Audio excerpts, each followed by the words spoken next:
Hello and welcome to the channel. We're the Lorcana twins, and we had an exciting weekend this past weekend at WCC's 10K Triple Deck event.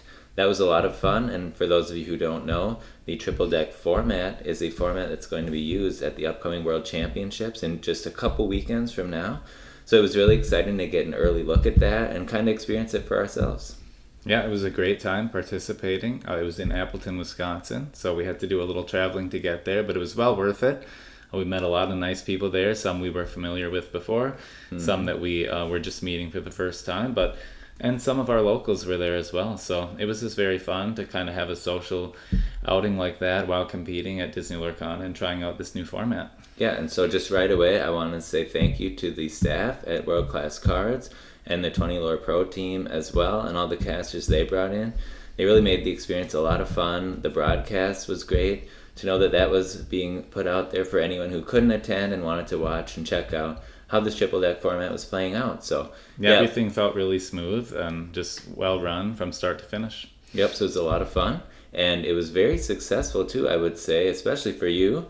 You ended up getting second place on the first day and then fourth or top four on day two, so that was a lot of fun. I would say I was pleased with how I played too, and was just a game win away from making top cut that first day, and maybe the last round away as well from making potentially top cut day two. So yeah, you were super close as well, and as always, I always feel like the tournaments, it's kind of hit or miss. You know, you have to get lucky and you have to also play well. Everything just kind of has to come together, but so always put your best play forward and then hope that the rest of it kind of works itself out. The field was very tough as well, so every round felt pretty challenging, which was a great test of skill, I think, and just made it even more fun. I think it is fun to be challenged when you're playing these games. Yeah, a lot of games. I know for me, there was a lot of aggro decks there, so sometimes when I was winning, my opponent would be on 19 or 18 lore, and it was just a matter of just being able to shut them out right at the end and then cross the finish line yourself. So a lot of nail biters for sure. Yeah, and I will say what we definitely saw by attending this event was some people took a strategy kind of like we did, which was that we brought three kind of well-rounded decks that have seen some play within the standard normal meta game, decks that we're either familiar with or have tried in the past.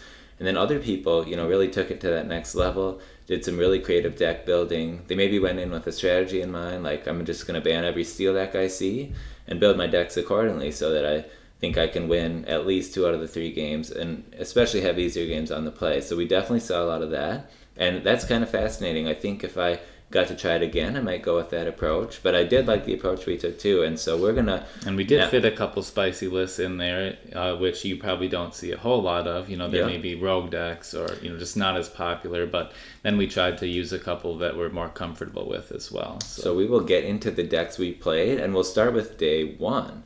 So for that, if I just come on over here.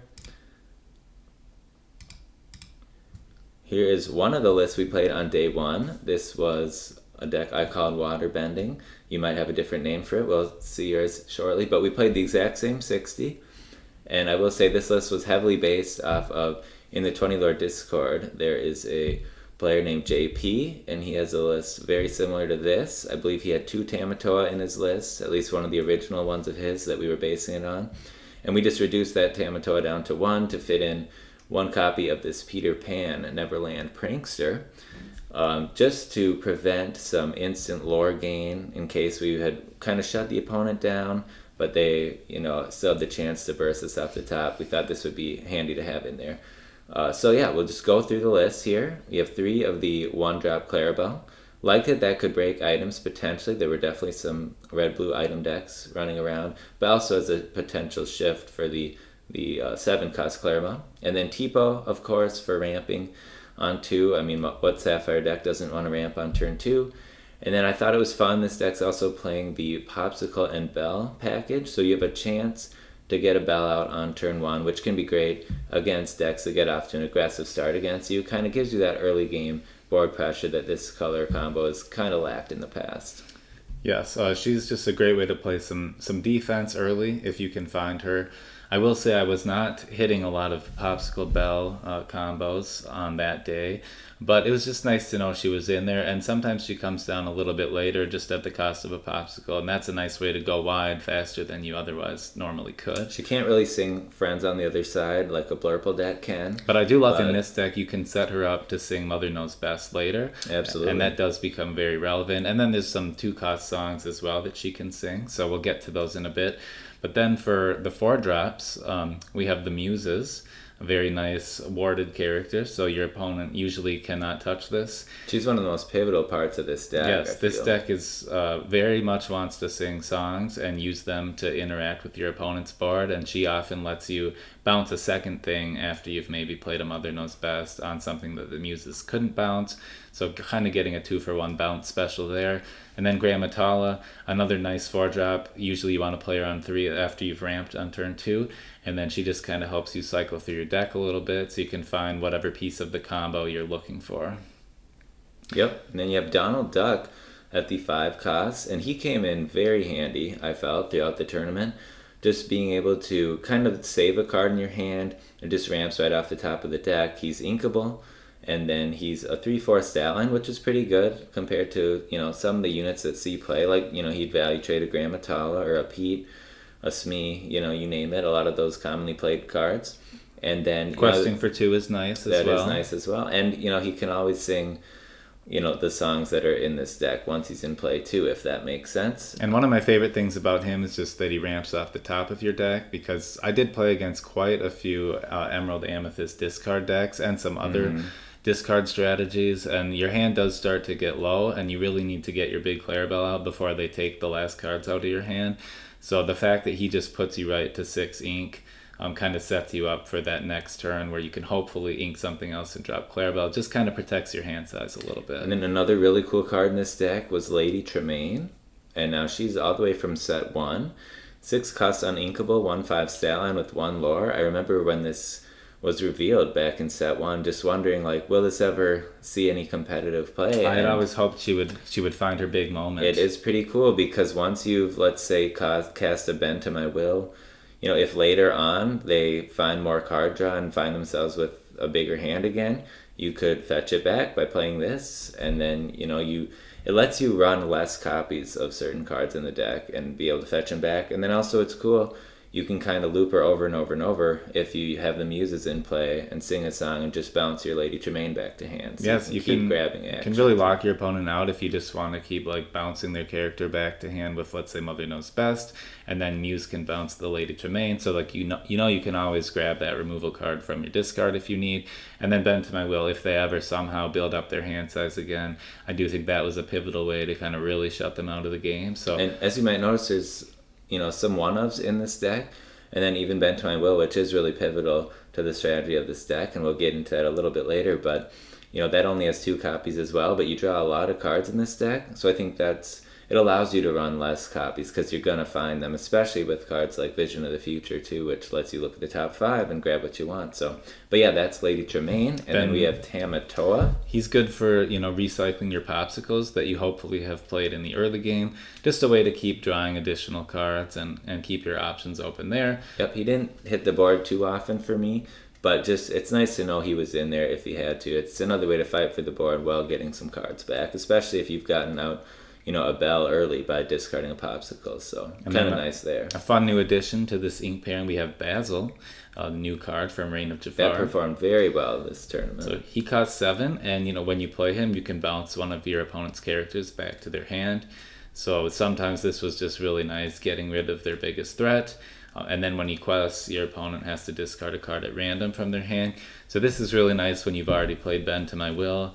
They have nothing left, and then whatever they draw, maybe they play it, and then you can just try to bounce it back to hand with any of the other bounce cards in the deck, and then quest with your Basil to make him discard. So that's just a fun interaction, and if nothing else, he's got 2 lore, pretty good stat line there, so he's not the easiest thing to remove. And just a different way you can kind of frustrate your opponent. And really nice if they play Pete.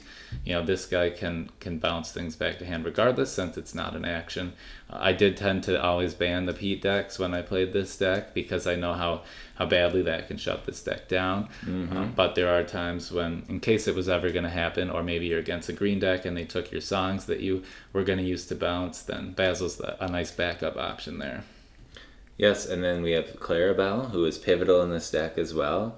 Anytime I'd see this 7-cost Clarabelle in the opening hand, I really wanted to keep her, just to guarantee that once you've done your ramp, you try to thin your hand down, maybe bounce some of their stuff back, especially the turn you play her, and then she comes down and you draw cards back up to match your opponent's hand size. And that really finds you into then a lot of the rest of the answers you need to kind of keep the engine churning. And if you can keep bouncing their stuff back without them removing Clarabelle, you can really start to run away with the game. Then next was the Peter Pan, we talked about a little bit. Just you can play him, he enters play exerted, and your opponent can't gain lore until they've challenged for the turn. So this came into play in one of my games where I had kind of been removing my opponent's board, and then they had one thing left in play, and so I dropped this in, and it's like, well, the only way to get lore would be first you have to challenge, and then so they'd have to use their one character to challenge, and then there's no instant lore gain in the deck they were playing, so I knew they actually couldn't get any lore that turn unless they could remove Peter somehow beforehand and then quest with their one unit. So, but just a great card to have against aggressive decks, and I do think there were a lot of aggressive decks in the field. Then Sail the Azurite Sea, just another, that's your 2-cost ramp there. Vision of the Future, amazing to dig for answers that you need in the given moment. Yeah, I think that card also it's very good at finding your Clarabelle if you're looking for her to try to refill your hand, or very good for finding that Bend to My Will once you have a bunch of cards, if you're still looking for the Bend. So once you have 9 ink, you can vision and look for that Bend. Great flexibility it offers you. Then the Bend to My Will, of course, discarding your opponent's whole hand is often going to end their game if you've gotten rid of most of their board. So that's definitely kind of the main strategy this deck is utilizing. So knowing when to play it is kind of the key to winning the game. And I think it's a learning curve, because when I was first practicing this deck, there were times when it's like, maybe I should have just bended and I got a little greedy and waited, and then the board got a little out of control. So definitely something to play around with, but I think if you can ever kind of clear the board and then dump the hand, you can't really go wrong. Right, that feels really good. Then there's Heffalumps and Woozles, just a song to use with the muses, kind of cycle your deck, and at the same time, one of your opponent's characters can't quest the next turn, so that's good for slowing down aggressive decks. Strike a good match to kind of fix your hand and go +1 on a card as well. And then Mother Knows Best. I think this card was phenomenal in the deck. It absolutely Definitely was. Needed. Loved that it was, playable here at 4 copies, even though it is uninkable. Just being able to bounce anything. I know there was a turn where I was able to play a Basil to bounce like a Hades back to hand, and then sing a Mother Knows Best to put another 3 strength character back to hand, and use the muses to bounce the opponent's last character that had 2 strength or less, and then just bend to the will and shred the hand. And I think plays like that are really made more possible with Mother Knows Best, since it doesn't matter what strength the opponent has. And then You're Welcome basically lets you take any character or even location or item and put it back into their player's deck, and then that player draws 2 cards. So I know there was one game where I was against a Tragic Hero Beast, and it's like, it's going to draw basically an extra card anyway when their turn starts. Why not just put it back in their deck? Sure, they get to draw a couple, but you really just want to keep the board as clear as you can for as long as you can, and then bend to the will. So all those cards that went back to hand, even if they drew extra, they're just going to lose them anyway if the deck goes right. So, and even if you don't have the bend yet, but you have a Clarabelle out, it's nice to just keep drawing additional cards at the end of the turn. So it's kind of helping you out at the same time. And if you ever need to use it on your own characters to draw and find answers, we definitely had to do that at various points as well. But that's an option. And then how far I'll go. Very nice ramp card there. Often you want to sing that with one of your 4-cost characters, but sometimes you just have to hardcast it when you're going to 4 ink so that you can get to 5. Also helps you cycle a little bit, put something in your ink and add something to hand. And then of course the Popsicle, just to keep the cycling going and the potential to turn into a free balance. Yeah, so this was a really fun deck. I think this, of the 3 we brought for day 1, was probably the least commonly played by other people, or just historically in the past too. And so yeah, that said, I got to play it 4 out of the 5 rounds. It was actually banned in round 2 for me when I was on stream. I was kind of surprised and a little disappointed because I had really been liking this deck lately, but I did get to play it the other 4 rounds and was able to go 4-0 with this deck. So it was probably my favorite deck on the day and the most successful for me. And you also had great success with this as well. Yeah, I'd say my favorite game of this, I was on stream in round 4 on Saturday, and I was behind maybe 0 lore to 11 or something, and my opponent was about 5 characters wide with a big Ursula in play, the 7 cost that prevents you from singing, but I was able to draw a Mother Knows Best very luckily that turn, so I put a Muses down, and then I immediately bounced the Ursula back, and then that set off a chain of events where my Muses could then bounce back their Diablo, and then I was able to sing How Far I'll Go since Ursula was off the table, and that found me a You're Welcome, so I bounced another character off the How Far I'll Go, and then I sang another character into their deck with You're Welcome, and basically cleared the board, and then my Clarabelle drew 13 cards. So I thought the game was over, but I was able to sequence that, and eventually then my opponent scooped because it seemed like my 13 cards was going to be enough to keep the lock going there. So it was a very fun deck for what it can do. It's just extremely explosive once it sets off the combo, but that being said, it is a little bit more subjective to finding the combo pieces. So there were a couple games throughout the day where I missed ramp on 2 and the rest of my hand looked perfect, but even just delaying everything by a turn kind of put me into a losing position. Overall, it had great results, and I was very thrilled to play a deck that, a lot of people probably weren't super familiar with playing against. And I think it was really good against the slower Amethyst decks too. So usually I was able to come from behind in almost all of those games and then turn the tide with the powerful Clarabelle plus Bend combo. Yeah, we usually really like some type of control deck, and this definitely fits that bill. So it's kind of in our play style. And then, I would say it could struggle against characters with Ward, since a lot of this requires you to target their character to bounce it back.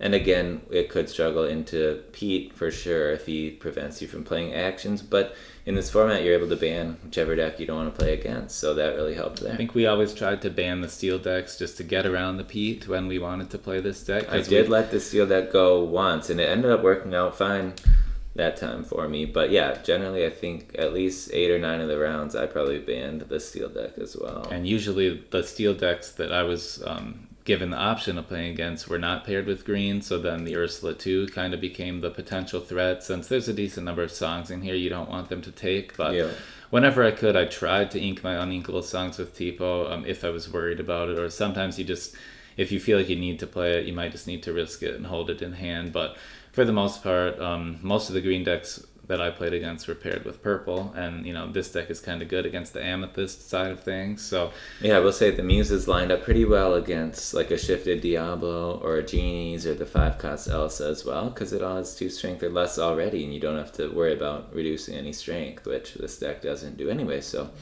it seemed pretty well positioned. But now we'll just take a quick peek here. This was same 60, but I named my deck the Bells of the Ball because we have Bells and Clarabelle, so a lot of bells to go around. Yes. And this is the exact same deck.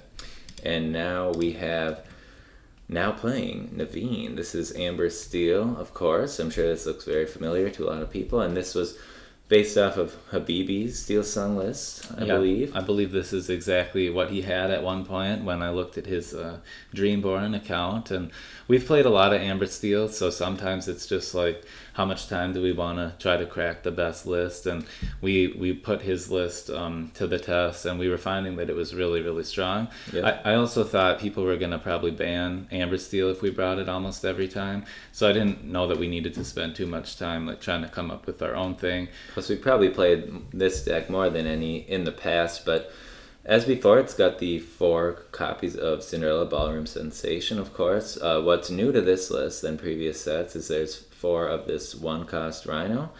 And so I definitely think it does play a little different using this as opposed to, let's say, the Robin Hood shift line, because if you shift Rhino, you can only sing 4-cost songs, but you can do that earlier, like on turn 2. So maybe you could shift up and already sing a 3-cost song with the Rhino, or potentially a Zeus as well. But you got to be careful that you don't run your hand out if the songs you're singing don't replace themselves.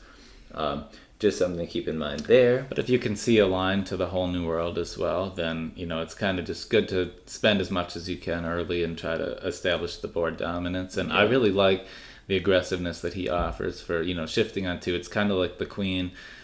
She can do whole new world, of course, since she costs 5 naturally, but the Rhino, it's pretty explosive. Even when you're going second, I think he's just a great stat line as well. You can shift up and trade into something and probably take no damage in return, and and I will keep say your resist on there. In this deck, we're running 4 of the Prince Naveen, so that's kind of like getting around the fact that we don't have the Robin Hood shift line or as many 5-cost singers, because he can just come in and sing that whole new world instantly when you play him. So that helps there. There's 4 of the Troubadour, which is a great singer 4, just to round out on turn 2. And the Resist is pretty good in this meta. There's 4 Mr. Smee, who's been a staple since set 3. Always good to kind of threaten the potential of a Rapunzel heal with him. And just his stat line is nice, and questing for 2 for a 2 cost is very efficient. And Ariel, great way to find your songs and sing Whole New World. When you have that set up. And Lawrence is, again, just kind of great stats for his cost, and if they can't fully remove him, then they might not want to damage him because Rapunzel comes down the next turn. And then you have Pete to stop actions. Very strong and important card, incredibly powerful in the meta. Prince Naveen again, quest for 2, and lets you play a 6-cost song or less for free when you play him, which is very powerful, especially with Whole New World or Zeus. Along Came Zeus. Rapunzel, of course, a staple. Everybody's favorite golden-haired girl, Yep, and then the new Shift Rhino. Here, 4 copies of that. Has resist +2 if it's undamaged. So yeah, unless it gets hit for 3 damage in one go, it's just going to be taking 0 damage until it does. So, if you can deal 5 to it right away, like in Along Came Zeus is a good way to deal with an opponent's Rhino. Characters like Maui could still handle it. Crab buff something into your Rhino. And I will say the one match I was allowed to use Amber Steel, and one of them was against the Racer deck, and I did quest Rhino on turn 2, and I'd seen their deck list, so I wondered, well, maybe you have that Candy Drift card in your hand. I hope not, because they had a 1-drop in play, and Candy Drift gives your character 5 extra strength. And they did have it, so they were able to clear Rhino. So even though he's got a lot of resist, it's not invulnerable. He's still got to be a little careful. Watch out for those candy drifts. Oh yeah, and then 1 copy of Ariel, Sonic Warrior. Now she's a card I haven't used too much in the past, but I did appreciate using her this time. The 3/8 stat lines is very big. The 2 lore is nice, and then her ability that when you sing a song you can pay 2. When you play a song, you can, pay 2 to deal 3 damage to a character. That's just a great way to keep the removal going if your hand, runs out a little bit, or just turns every removal song you have into an extra removal. Then the Miss Bianca, usually you want to play her for 4 cost as long as you have an ally in play. That's what kind of makes her cost cheaper there. And great body to sing Whole New World with, and just to make trades with, and then heal her with Rapunzel. So sometimes just the fact that she's on board will make your opponent kind of hold their characters back. Mm-hmm. The Bare Necessities, 1 copy of that, kind of like a 5th Pete, but just a way to check the opponent's hand and take, hopefully, whatever the biggest threat is that's not a character out of their hand, if they have any. World's Greatest Criminal Mind, that's kind of another answer for Maui Shark. Any other big statted characters that can be a problem for you if you don't have other removal at the ready. The Let the Storm Rage On, very common action there that you want to be singing, hopefully on turn 2 with Cinderella, or shifting Rhino and doing it. Otherwise, just whenever it makes sense, kind of replace itself, draw a card, and hopefully take an opposing character off the table. Strength of a Raging Fire always gets better, the wider you can go, so you want to play this deck kind of as aggressively as you can. But then, doing damage based on how many characters you have in play. And you have Along Came Zeus, which deals 5 damage to a chosen character or location. So that is nice that it has some flexibility there. Uninkable, but there's a lot of singers, starting with the Troubadour, that can already start singing this ahead of schedule. So just very good removal in this meta, especially with, Maui Sharks running around, big Sisus, a lot of different targets, and a Whole New World. Of course, a staple. I really like, this version was playing a Whole New World, which we're definitely more used to than the new option Beyond the Horizon. But I think a Whole New World just helps you by seeing 7 cards it allows you to have more characters and things to dump to the board after you've sung it, and just kind of continue that tried and tested Amber Steel strategy with Dump that. it out and then remove your opponent's characters. Now, I can't claim to have played this, new alternate art version yet, but I will be excited to hopefully get my hands on one of those once that event it's comes out later in the year, where everyone can get those. But yeah, so that was Amber Steel. We always enjoy playing Amber Steel. And again, I only got to play it one round in the tournament because most people seem to be banning the steel decks as well. Yeah, out of my 12 rounds, I think, where my opponent was able to ban, they banned it 11 times. I only got to play it once, and when I did play it, it was against Ruby Amber, and it was nice to be able to ping off their, characters that come in damaged before they can heal them. And so, it was fun when I got to give it a try, but I think I expected it to be banned a bunch and was not surprised there. And I, to be fair, banned every Amber Steel that I saw and also banned pretty much all the other Steel decks. And this was the version I played. Same exact thing, but I named it I Came In Like a Hamster Ball, just giving a little nod there to Miley Cyrus.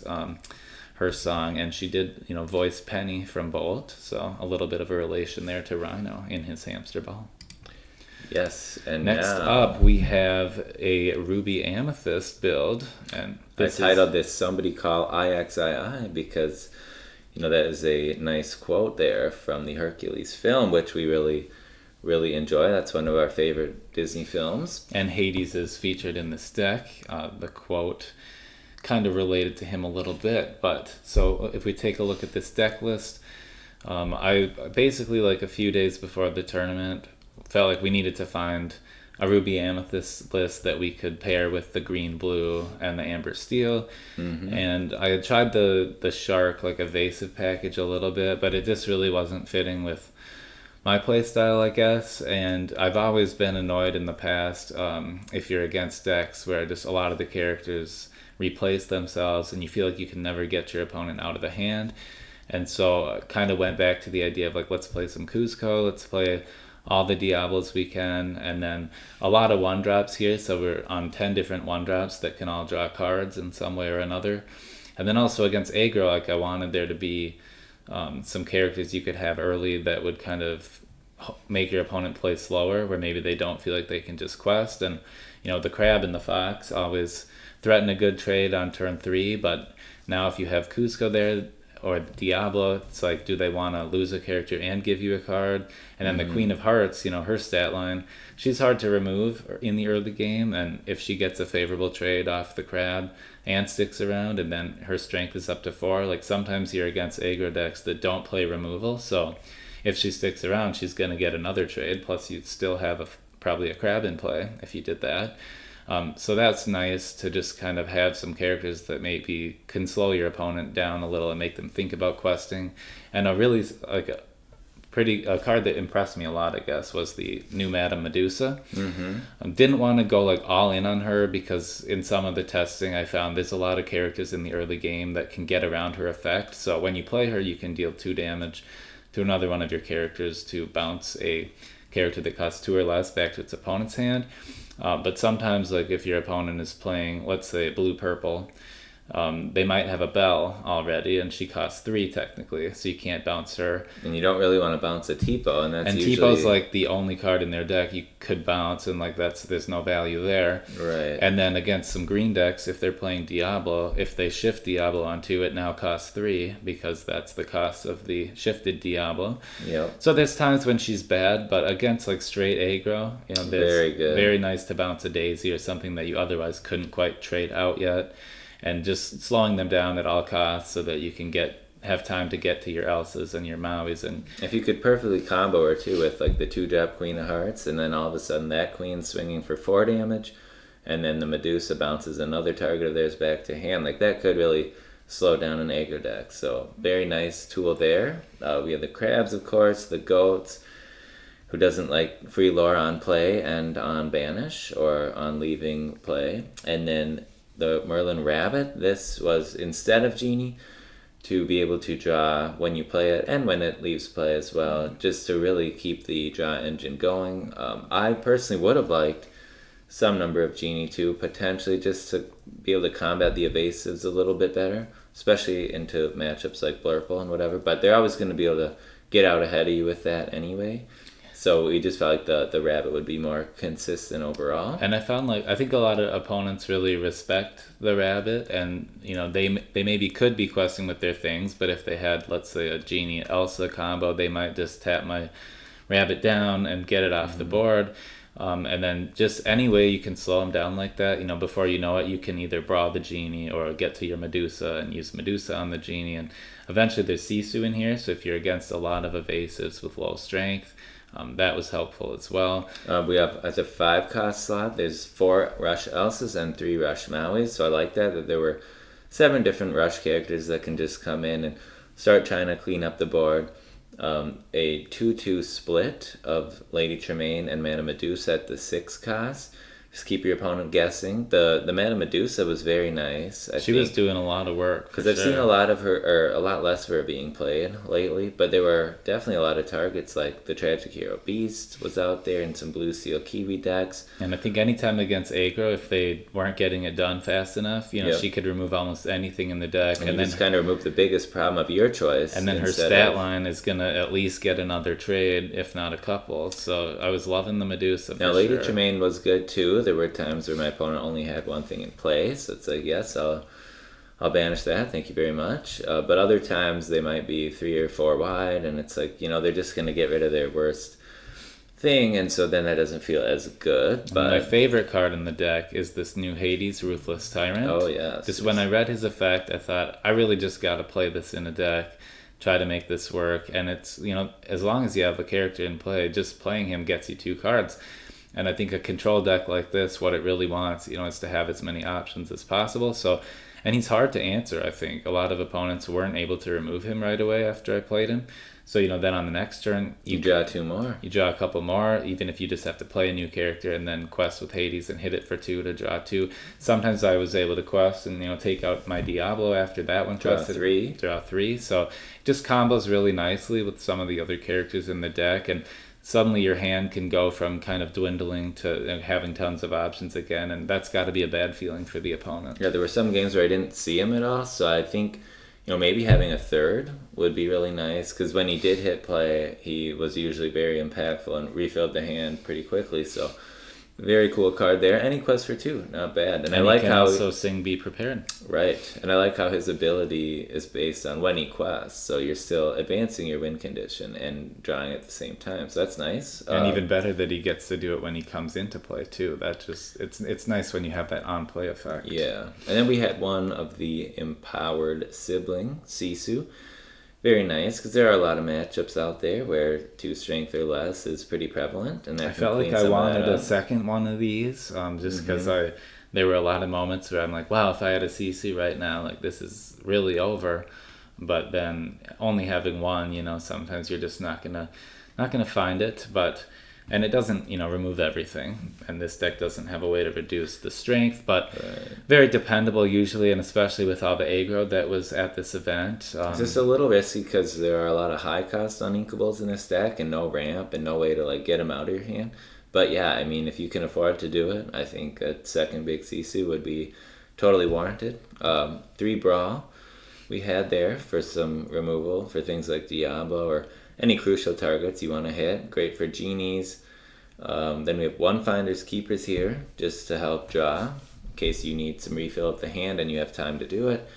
4 Friends on the other side and 3 Be Prepared instead of 4. Yeah, I never really loved casting Be Prepared, so if you don't have to, the longer you can delay it, the better, I think. But yeah, I felt like this deck, if it was ever winning the board really well, then Be Prepared was something I never wanted to play. So I could have seen maybe swapping one out for a second big Sisu, but it's just kind of whatever your preference is. There is a certain comfortability factor of knowing you have at least 3 in the deck, something like that. So didn't want to go less than 3, but in practice sometimes I would have preferred it to be another character that has removal on it. I named this deck Game Set Match. There's a scene in Hercules where Hades is saying that as he thinks Hercules is about to perish. So, but anyway, just a nice deck to spotlight the new Hades Ruthless Tyrant. Yeah, so that was our day one. Just to quickly run through how it all panned out, I started in round one against basically a mirror match lineup. It was green blue into green blue, but they were on a down in New Orleans build, so that was fun. But I was able to beat them when I was playing green blue into theirs, and then I had to switch to ruby amethyst because they had banned amber steel, and they beat me there. So then we went to game three, and it was a ruby amethyst mirror, and we actually ran out of time, so we both started with a draw. And then round two, I was on stream playing against, well, I got to play Amber Steel this time, and I lost game one pretty hard against Emerald Amethyst Discard. And there was a play where I put myself down to one card, and I'd like put 2 damage on a character, and I had Rapunzel left in hand.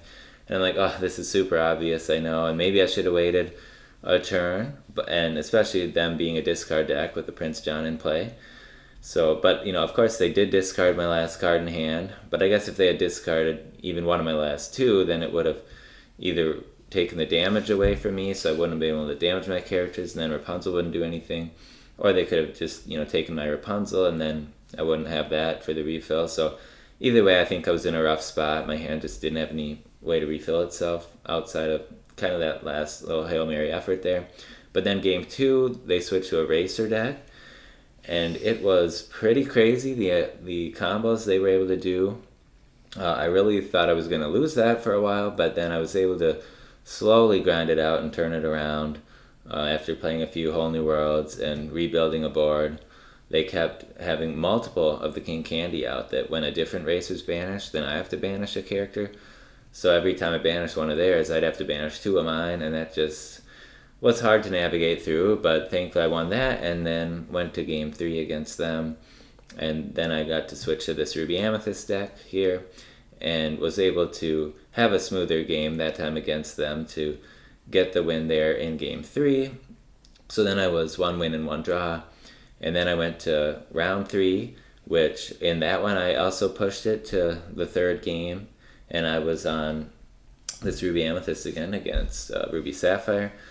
And I was at 19 lore for 3 turns, and I was trying to draw a ton of cards. I had double rabbit in play at one point, and then I was bouncing rabbit a bunch of times, and just trying to draw as much as I could to find one goat. And it ended up being the top card left that I couldn't quite draw, so I ended at 19, and my opponent was trying to build up a big Tamatoa Lucky Dime play, and they also just perfectly got to 19, so that was a draw as well. So then I was 1 win and 2 draws, and then I went into round 4, and at this point I knew I needed to win out, and then I saw I was playing against Kendall Burdett, and so I was pretty nervous about that.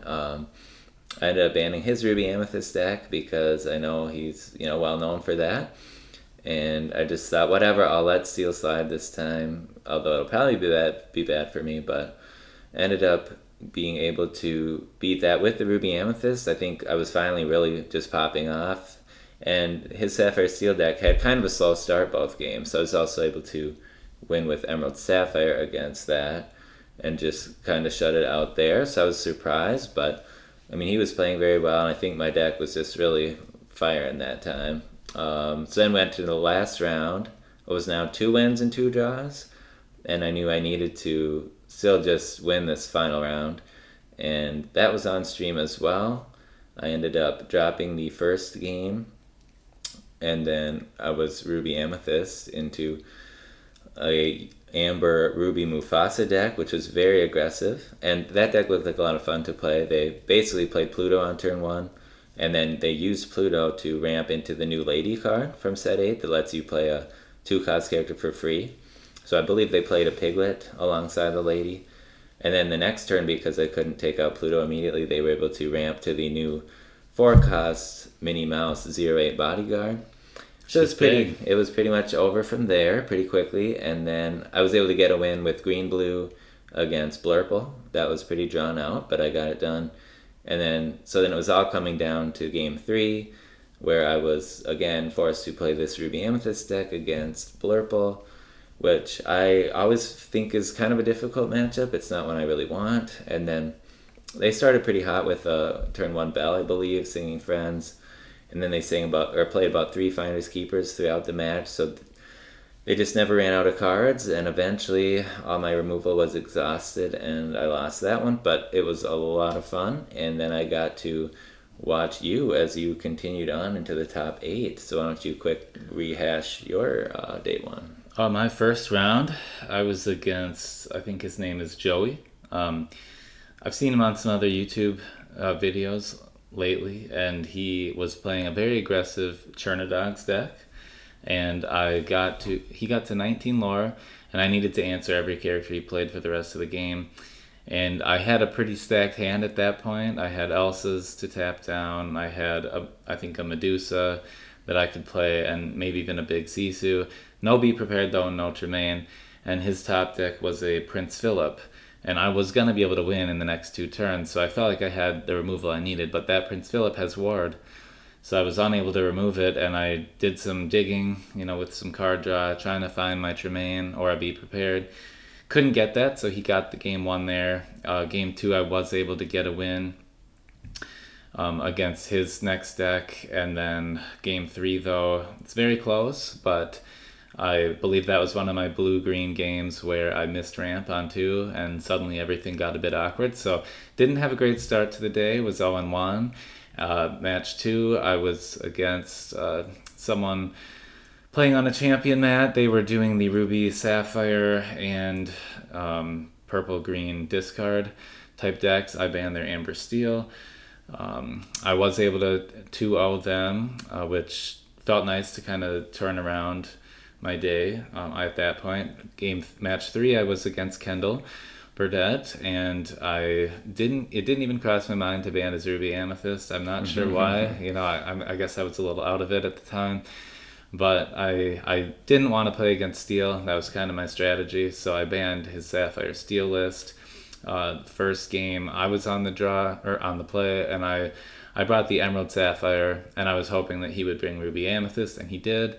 So that was definitely felt like a favored matchup for me. Once I kind of discarded his hand and did the bend to my will, and he was only on 6 ink, I knew like there was no way he could, top deck and then play Be Prepared in the same turn. It was going to take a little while to build up his hand and equal. So I was able to get that win. Then I had to switch to my Ruby Amethyst, and he was on the play with his. His had some sharks in it. He destroyed me with that. I was on the back foot the whole time. And then I was on the play then with Ruby Amethyst against Emerald Amber Discard, which That's a scary deck. I do not like that matchup. However, he did not find his Prince Johns very early in the game. They came down a bit later. And at one point in my hand, I was feeling like, how could I lose this? Because I had like 4 Elses in hand, so I had all the Diablo answers. And then I had a Medusa as well. And then eventually I drew into my Hades. And he was able to play Bruno, though, on the Hades, and had a 25% chance to hit it. And I just thought, if you don't get rid of this, I'm never going to run out of cards. But it did hit the Hades, and so from then on, I played out a couple cards next turn, and then he played You Have Forgotten Me, and, for the rest of the game, I was just top decking. So definitely got dicey. I got to 19... Finally, I was at 18 lore, and I had to go out and play, and I was like, if you can't remove it this turn, I'm just going to quest, and then I'm guaranteed to get a win.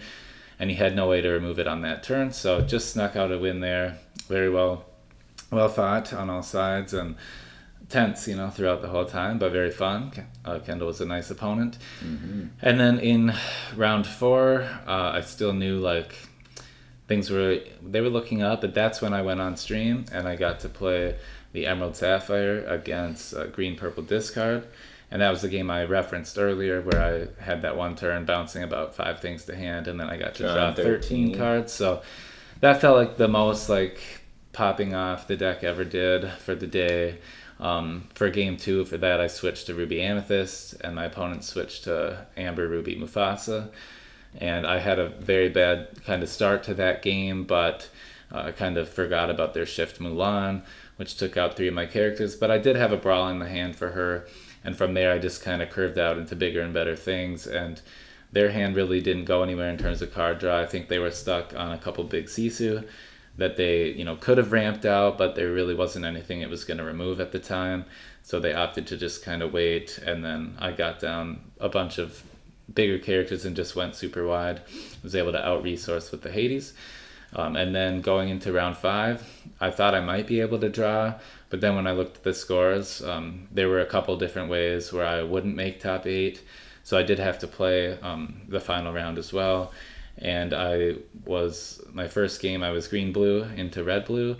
And I normally love that matchup. I think it's pretty favored. But I missed my ramp on 2, and they didn't, and they were on the play. And so it was too much to come back from. Everything was suboptimal at that point. So now I was feeling like I was probably going to get knocked out before top 8. But then in game 2, I was able to beat their green-purple discard deck.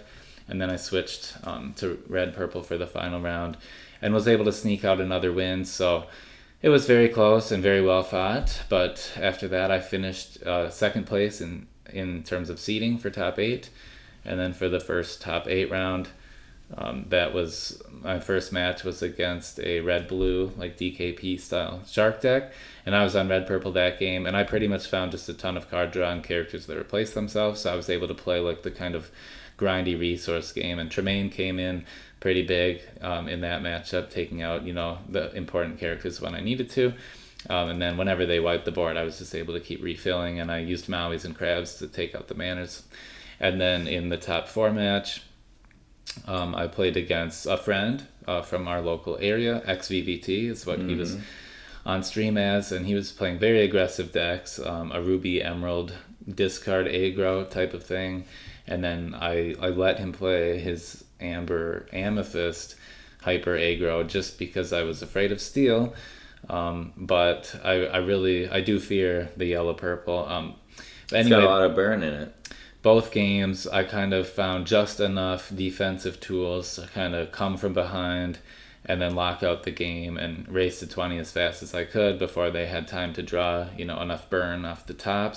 And he had a chance to top deck some burn for the win, but yeah, it was very the deck tense. Was not providing at that moment for him. But yeah, he had very creative decks, and that was fun to see. And he definitely came in with a great strategy, and it got him to the top 4 and could have got him to the final. But yeah, you just were able to barely shut it out. So. And then when I got to the finals, I think I was against Tomas, I think is his name, or maybe Thomas. I'm not sure exactly on the pronunciation, but he was a very nice opponent. And I kind of went with the more traditional approach of bringing 3 kind of standard tried and true decks. He had an Amethyst Steel deck, and he had an Amber Emerald Under the Sea and a Ruby Sapphire DKP style deck. I thought that was a really nice combo of ink types to go with. I was red-purple in the first match against red-blue, and I just didn't... I think, on turn 4 I didn't have a character to play. I wanted a rabbit or something, didn't have that. So I tried to draw cards early, but my hand kind of didn't go where I wanted it to go, and then he got above me with some sharks and manners and started to go wide, and then the Hades was big for him. So I just kind of felt like I didn't accomplish anything in that game, and then he switched to purple steel and I switched to amber steel, and that was my first time trying it all day, and I really loved that deck. But I only found 1 removal action in the early game, and I never found any card draw until a turn when it was approaching that point where it's probably just about over, and not in a good way for me. And then I finally found the whole new world off my aerial but couldn't play it that turn, and then Pete came down immediately the next turn. So it was kind of just a rough go of it for me there. And then I didn't like any of my decks into his final deck, green-yellow, but I knew to win I was going to have to win with all of them, so it didn't really matter which deck I played next. So I decided just to play the only one I hadn't tried yet in the final, and I switched to blue-green, which I think might be the worst of my decks against the green-yellow discard. Just pretty much unable to touch their ward characters since I wasn't playing Under the Sea, so they can just kind of sit there and wait to discard your hand.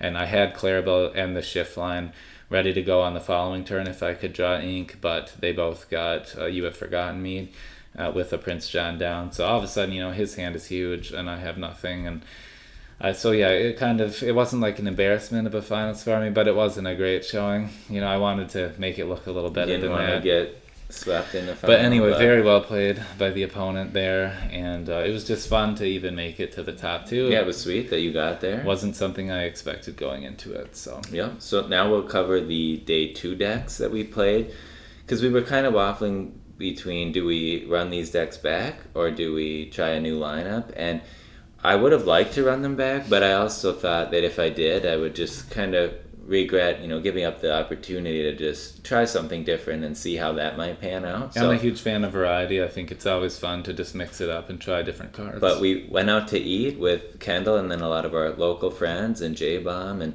Jeebus, who was casting that day too, so that was really great. And then Christian from the cities in Minnesota, we're familiar with, playing at set champs with him a lot too, so a great group of friends, and it was fun to go out to eat together. But then when we were done there, it was a little bit later, so when we were at the hotel, it was just like, I don't know, do we switch it up or not? But we decided to do it. So now we'll get into the day 2 decks, and we'll start it off with this one. So this one is a Ruby Emerald discard deck, but it uses, so for card draw, it's using Diablo and the shift line in the early game. It plays a lot of evasives just so that you have something that hopefully sticks around to sing some 2-cost actions like Sudden Chill, typically after you drop a Prince John in there. Yep. Also has the 2-drop Ursula to look at your opponent's hand, giving you that information about what you're trying to play around, and then also take a song if they have one. And then for my version of the deck, I decided to try a couple copies of Lewis, just because there was so much aggro, hyper aggro there on day 1, that I thought against some decks having a nice 4-3 stat line and making something reckless for the next turn could just kind of shut them out. And yeah, I did like that idea. I think he seems like a solid card. You could also force a Diablo to run into him if they didn't have a song to sing to get around it and didn't have any other way to take out Lewis. So I think he should be a good counter to Daisy.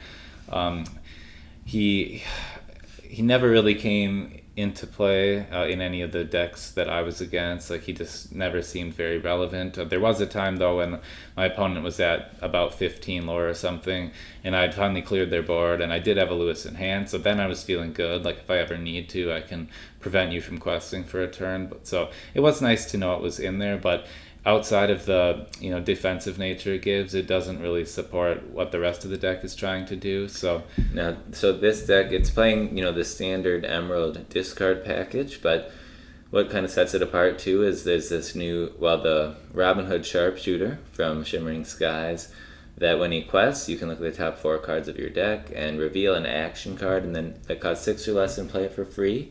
So that is very nice to quest for 2, but then also play a free action, like maybe a Dragonfire. That happened many times for me. Get a free Dragonfire out of the deal, or maybe a Brawl, or a Hypnotize, or We Don't Talk About Bruno. Just some powerful actions there. And then there's a new action in this deck from set 8 called Undermine, which just goes right along with the discard package. It has your opponent choose and discard a card, and then you get to give chosen character +2 strength, which can help a lot of your earlier characters trade for a lot more. So like just that Pegasus 3/1 can all of a sudden swing for 5, for example. So and I think helpful there. The Cricky is nice so that your characters can trade up. Even just your 2-drops, a lot of them being evasive, having 3 strength, they suddenly swing for 6, so that can remove pretty much anything in the game, and good for dealing with other evasives on your opponent's side of the board. And then I guess compared to what you did, I did decide to run 1 Hidden Cove, just because I was worried that there's some matchups where they might be able to deal with a 2/2 evasive pretty quickly, and if that's one of your main card draw engines, I wanted to give the Diablo a chance to survive. Yep. But if I didn't find that early, or if I didn't find the Diablo early, I tended to just send the Hidden Cove back. But it really did come in a lot of handy for me that day. Yeah, so for day 2, we didn't play the exact 60, but it was just about. So this version is what I played, which was basically Lorcana Decklist had worked on this list and posted it, and then I only changed 1 card.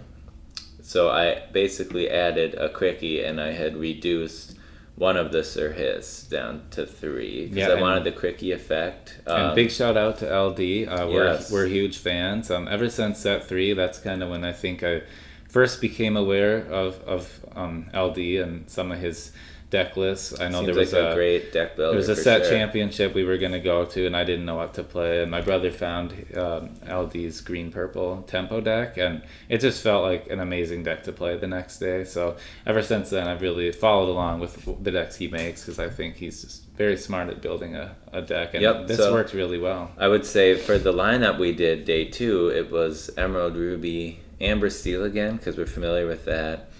And then one other deck as well, Blurple, because we've played a lot of Blurple recently and really love that deck.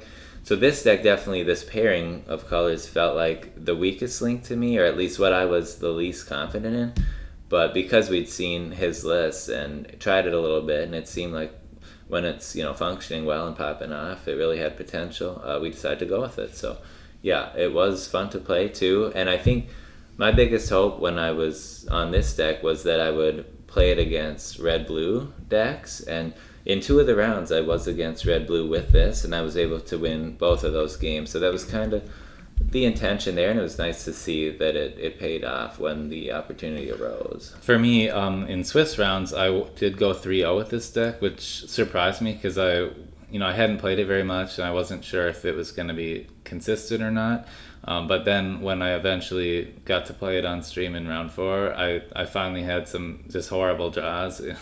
Pretty much both of my stream games that day. So like it was doing a lot of fun things popping off in the Swiss rounds. But unfortunately on stream, it didn't look as great as what I had seen earlier. I will say a lot of fun to play. I was really impressed with how well Robin Hood could kind of prevent the opponent from winning. Like there was a turn where my opponent was at 19 for a few turns in a row, and I'm like, I don't know, like it all depends on what Robin can find off the top of the deck to whether or not I'm still in this game or not. And he was able to do it for a few turns, so it is pretty impressive. And he advances your lore all at the same time. I had the same experience. He needed to hit a removal, and he hit a Dragonfire, and it saved me the game. So it's fun when decks can kind of do some high rolly stuff like that. Yep. And then next we'll get into this Blurple deck. So we also diverged with our card choices just slightly here too, but this is the list I played. We have the 4 Tipo and the 4 Sail, of course, for the ramp, which is really standard. And then 4 Fox. I decided to throw in 1 Merlin Crab because I've seen it done against me, and also I've done it before as well. And it's just nice to have sometimes, like especially against. There were quite a few DKP location, McDuck Manor, red-blue decks running around, and it's nice to be able to pick up a Crab with a Fox or whatever to get some damage buff, or just to play a Fox on something else. And also, if you have 8 ink, which isn't hard to do with this deck, you can play an Elsa and exert something, and then use the Crab to buff the Elsa so she can swing for 5. That's pretty nice, but only the 1 because there's not too many early game characters in here. So a lot of times the Crab, there wouldn't be anything to use it on very early in the game. It'd be more like a mid to late game play. So just the 1 of it, but I liked having the potential. And then the Popsicle Bell combo, again, very good in here, especially when you can sing Friends on the other side on turn 2, potentially. I will say that I was never able to find that complete line. I did get some turn 1 bells, but never with the Friends. But, when it happens, it's amazing. For sure. The Genie, I love how Blurple just plays, for a Genie. It's very aggressive. It can quest for 2. It already replaced itself by drawing a card. And if your opponent's having trouble dealing with evasives, then it can kind of run away with the game. But then if you want to be more defensive, running out an Iago is great. And in this format, when you can ban Steel, Iago just seemed like he was super safe to just put out there, and most likely your opponent has no way to deal with it other than through damage, and that can be hard to do. He was kind of like my favorite character in the deck, especially if you're against a mirror match. Yep. If you get him down first and have an Elsa, then you can basically remove almost any character they have at that stage of the game. Mm-hmm. And then also he combos so nicely with the Bell as well. If they're offering up a trade, you can usually keep him really healthy. And the 5-cost Bell that lets you move damage, because once Iago's taken a trade, he probably has some number of damage on him, and you can move up to 3 of it off with Bell. I found like the longer you keep your Iago alive, like the less fun your opponent is usually having. So he's a big bird. Yep, and then there's that Elsa as a 4 of course. And this deck's playing the 4 Tamatoa. And once you've got that 2 Popsicles in the discard, you can just every Tamatoa you have is another draw 2, basically. Plus, it's threatening another 2 lore with a decent body. So, very nice draw engine in here. And then Hades, I have always loved this card since set 1. It was one of my favorite arts. I was really excited to open it when the game hadn't been released yet. And this deck gets to play 4 of them. So I love that. And it just, pick a chosen character and put them in the inkwell. So very nice against everything unless it's got ward. But just cool to be able to remove something. And then at the same time, you're putting a 2 lore threat on the board that has a really high, willpower with 6. So pretty nice there. Decided to play 1 Elsa just for the potential to either shift on top of the other one or to just pin a couple characters down for 2 turns. That's been a really nice effect when it's timed well, and can definitely swing a game or just kind of lock the opponent out of the ability to remove your stuff just with the tempo loss it kind of gives them. Now what's new to Blurple, this says Monstro, and I decided to throw 2 in there because I'd seen a lot of times where maybe the opponent has a lot of evasives and you can't hit that. Or, maybe you haven't been able to draw too much because your opponent's like a really high aggro deck and, you're doing all you can just to answer the board and you don't have time to take turns off drawing cards. So by the time you might get to him, you maybe can't ready him too much with his effect. But there are definitely times where even if you just rush him in and take out one thing, it's kind of like an even bigger Maui, and then you can quest for 2 going forward if they can't remove him. And I will say there was one game I was against the DKP style deck, and they had be prepared the board the turn before, and then the next turn they dropped 2 McDuck manas down, and because I had a monster in hand, I was able to remove those manas without much trouble. So that really did save that game and allow me to win that one. So it definitely has a good place in the deck. Sail the Azurite Sea for ramp. Finders Keepers was only playing 3. I could definitely see playing 4, but I just thought 3 might be fine and enough here. And then we had the 4 friends on the other side as well. Great card draw. And then wanted 1 Let It Go, just for kind of a 5th Hades effect. And then this one being able to be sung, because sometimes, if you're like looking for that out and maybe you don't have enough ink left to play a Hades, but if you draw into a Let It Go, you'll be able to sing it with Elsa, the 5-drop. I think that's just really powerful. So just wanted that option there. And then the 4 Popsicle, of course. So that was the Blurple deck I played. And yes, I've been loving Blurple a lot lately. Oh yeah, it's really fun. And that was one of the reasons why we went for this lineup, was because we really wanted to play Blurple today. And in addition to Amber Seal, which we assumed we wouldn't be allowed to play, and I was actually never allowed to play at day 2. So yeah, we were on Blurple and Green-Red all day, but here was the list you playing. So I think the only real difference that we had, I played 1 less Tamatoa, and I played 1 extra Monstro instead of that. And then I also did play a copy of Into the Unknown. I wanted to give that a try. Instead of the crab that I played. Yep. And so it was nice to know I had a way to remove something a bit earlier in the game if I really needed to. And then, that was kind of at the expense of a Tamatoa as well. But I felt like there was enough card draw as long as you can chain some friends and a Finders Keepers at some point. Hopefully you can tempo out and kind of put yourself in a position to win without, needing to draw too much more. But, in mirror matches and other purple matchups, it is nice to always make sure you have options. So I find if you can get ahead on board a little bit and then do the Finders Keepers, just to make sure, like, going forward, you'll have the most optimal card for any scenario. I know it helped me find a Hades once when I just played Finders Keepers on 5 ink and knew, like, in a couple of turns I would have Hades as a strategy if I needed to rely on him for some removal. The Monstro, I never actually played the Monstro in any of my games, but I still felt nice to know that he was an option because I had him in hand several times and was looking at a board and I'm like, well, if my opponent never quests those things, Monster's going to have a good time. But, he's a good way to help Blurple catch up if they ever get behind on board, because that's historically been one of their problems, is they couldn't deal with things going too wide. But I think Monstro kind of shores up that issue. And if you do keep your hand pretty big earlier with Finders Keepers and Friends, then, you might have enough cards to kind of take out the bigger threats and deal with the rest later. Yep, but that was the Blurple deck we played. And then the third deck was Amber Steel, and we did just run back the same 60 as the previous day. And so this time, I believe I was going into the final round with a 2-2 record or something similar. So I felt like I needed to win the fifth round to be able to get into the top cut potentially.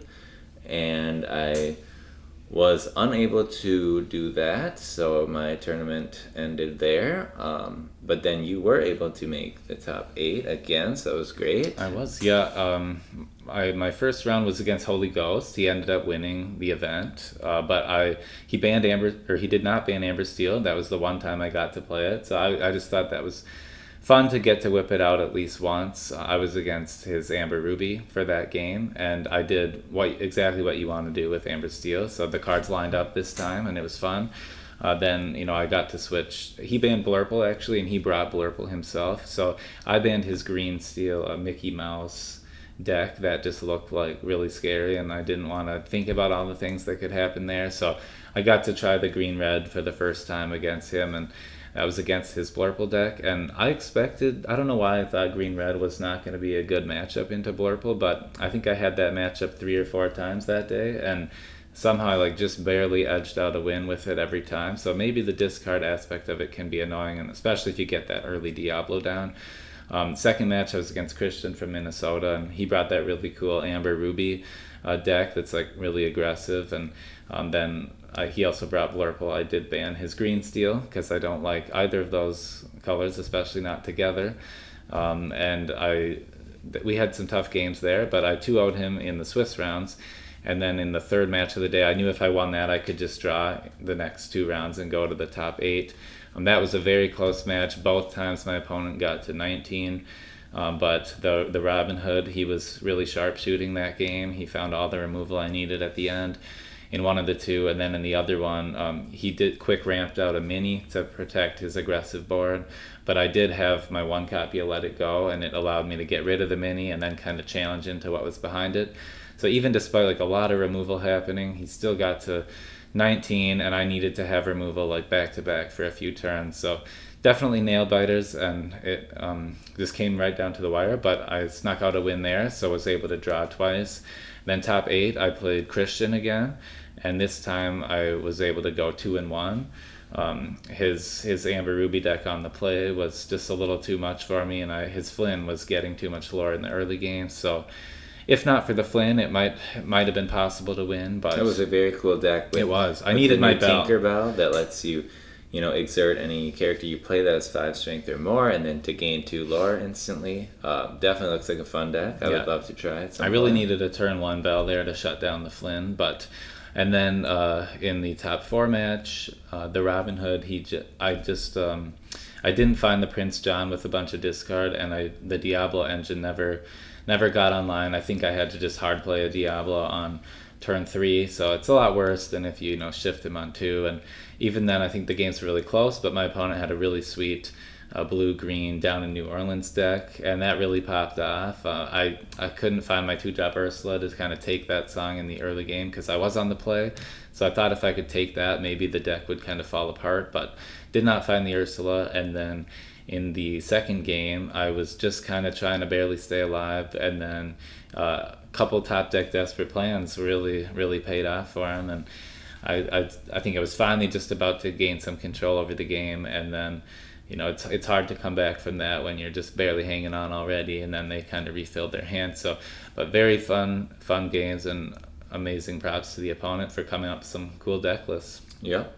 So that was that. You ended in the top 4 and second place in day 1. So that was some good results. And yeah, this was a lot of fun, this format. I think there were a lot of decisions to be made when you sit down across from your opponent. You'd have to look at all 3 deck lists they brought and decide which one you wanted to bench. There's a lot to think about. And then you have to guess what do you think they're gonna pick to play first, and then so knowing that or guessing that what do you want to play first, and then it kind of would vary depending on, am I going first in this game or am I going second? And because you kind of had all that information up front, it just allowed for a deeper level of strategy, I think, than than a regular, just one deck tournament. So And there were sometimes too where maybe I was really overwhelmed by all the lists that were in front of me, and then I didn't pay the best attention. Like, do you even play Be Prepared, or like how many Be Prepared? So later on, I'd be like kicking myself a little, like, come on, I should. Do I have to play around? I should have looked at that a little closer, but.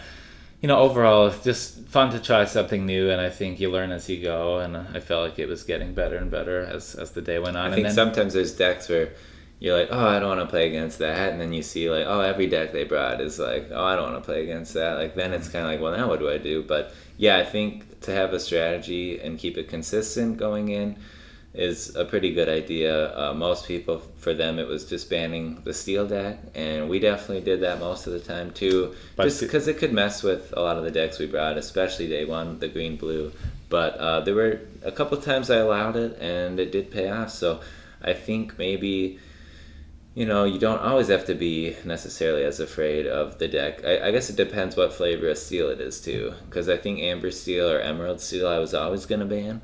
But then sometimes, some of the other steel decks might not be as scary depending on the build. And I think discard decks are always scary as well. So when that's not paired with steel, you really have to weigh, like, what would you rather lose to, or what would you rather try to win against, even if a certain deck is kind of triggering to you. So I did let more discard decks go through than I wanted to. But, same, yeah. But, I guess the blue-green somehow handled them pretty well, I think, due to having ward and the ability to bounce. And I think one other thing, back to hand. You could kind of decide to almost throw away a game too, if you're like, well, maybe I will allow you to play this one deck, and if you pick up a win on it, fine, but I'm gonna, try to win the other two games. So just have to try to find which deck you don't think can beat you, and then let that one go. Because it can get one win, but if they don't get the two wins, then it doesn't matter. You're still gonna win the round overall. So a lot of strategy to it, and we do love strategy. So that made this a lot of fun.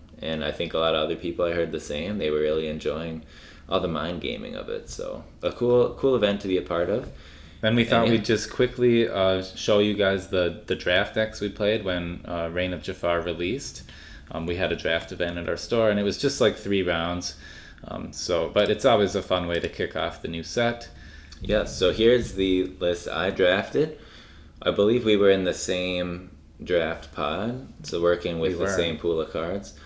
Was able to go 3-0 with this pile here. It is a 5-liner. It's not a neat little 2-liner where it all fits on 2 lines, but all the one-ofs, you can't help it. But I think What would you say were some of the cards that stood out to you as being effective in this type of I noticed format? when I was drafting that I hardly had any 1-drops, so then toward the end I started to just take as many as I could, and it looks like I only got 4 total. But I will say the Royal Guard was kind of nice, although usually I think he just kind of sat there and threatened an attack, but since there's not much card draw, he's basically, you're drawing 1 for turn, and then you can swing for 2, so that wasn't phenomenal. And then Dale was just a 1/3, but if the opponent missed a 1-drop, then these could get in for a couple lore or a few lore before they could start challenging them, and by then I have more characters in play. I do think one of the coolest plays was the 1-drop lady, who gains a strength every time you play a character, and then if she has 3 strength or more, she can quest for 3. So if I had her on turn 1 and then Blue Fairy on turn 2, Blue Fairy has support. So the Blue Fairy then on turn 3 could quest, give the 2 strength to Lady, and then you play 1 character for turn, and all of a sudden Lady can quest for 3. So that was kind of cool. I will say the Blue Fairy overall was one of my favorite cards in the deck, just because it did a lot of work for you. It was a 2-cost 2/2 that has support and evasive, so she could just quest for 1 if they don't have evasives, and then threaten to give your other characters like 2 extra strength to kind of trade up. So your opponent would just really have to hold back. So that's great. Looks like you got a copy of Rhino. He's very, very strong. Yeah, I did find that 4-cost Rhino with resist 2, and I thought, if this is a menace and constructed, it's going to be amazing in draft. And Ka. Yep, Ka was cool because when it quests, then you get to give Reckless, I believe, to an opposing character. So kind of to force some trades there. And they lose 2 strength, I think, for that next turn. So. Yeah, so you can really try to set up something favorable for yourself. I had 2 copies of Yolana, which gives Challenger +2 to a character on play. So I thought that'd be kind of great in here, plus then can quest for 2 after that.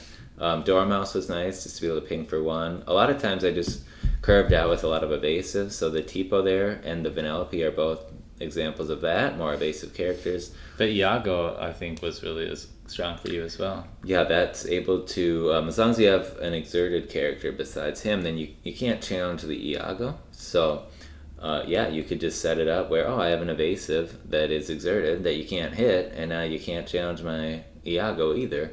So that was really strong. The Bernard, the 2-cost Bernard, there were a lot of allies in this deck, and when you play Bernard, if you have an ally in play, you get to draw a card. So that was just a nice way to draw, a card in this deck. And drawing, there isn't too much draw and limited typically, so it was just nice to have. And you even had that Beyond the Horizon.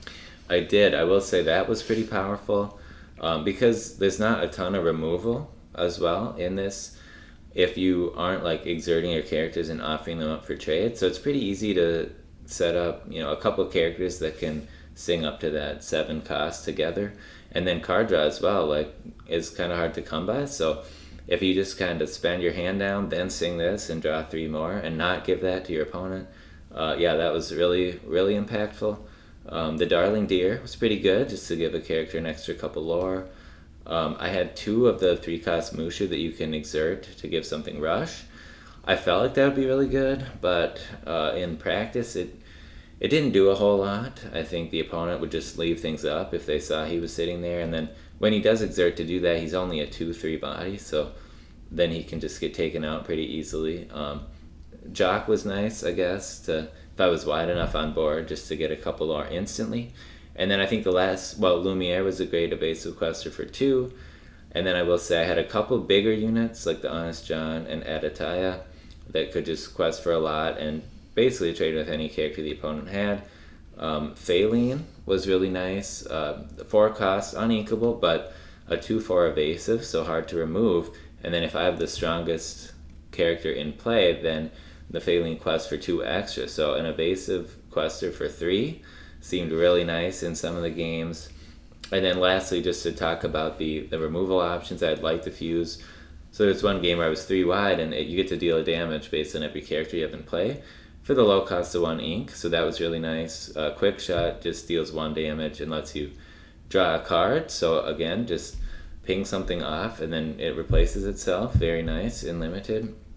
And then the Only So Much Room lets you return cards to hand, I believe. So that not only could refuel your own hand, or you could bounce an opponent's thing as well on the board. So a nice tempo play there.